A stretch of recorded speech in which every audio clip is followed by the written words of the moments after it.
1857 के स्वातंत्र संग्राम ने अंग्रेजी हुकूमत की जड़ें हिला दी थी। देश के हर कोने में बहुत बड़ी चुनौती पैदा कर दी थी। तब जाकर के उसके जवाब में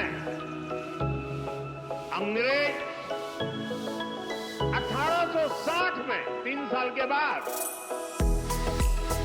इंडियन पिनल कोड यानी आईपीसी लेकर आए। फिर कुछ साल बाद इंडियन एविडेंस एक्ट लाया गया और फिर सीआरपीसी का पहला ढांचा अस्तित्व में आया। इन कानूनों की सोच और मकसद यही था कि भारतीयों को दंड दिया जाए, गुलाम रखा जाए। और दुर्भाग्य देखिए, आजादी के बाद दशकों तक हमारे कानून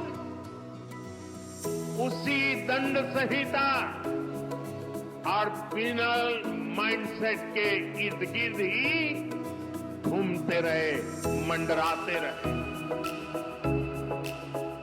और जिनका इस्तेमाल नागरिकों को गुलाम मानकर होता। समय समय पर इन कानूनों में छोटे मोटे सुधार करने के प्रयास हुए,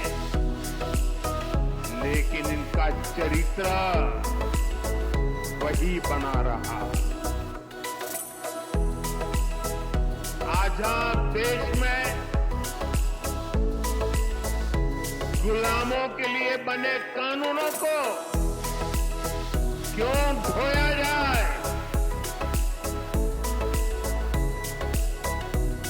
ये सवाल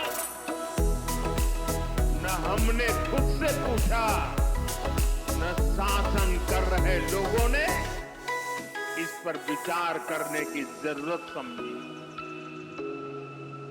गुलामी की इस मानसिकता ने भारत की प्रगति को, भारत की विकास यात्रा को बहुत ज्यादा प्रभावित किया।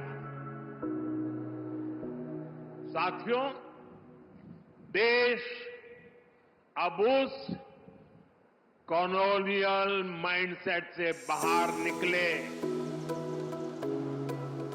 राष्ट्र के सामर्थ्य का प्रयोग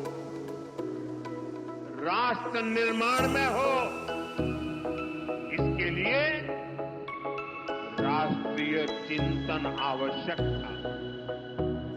और इसलिए मैंने 15 अगस्त को लाल किले से गुलामी की मानसिकता से मुक्ति का संकल्प देश के सामने रखा।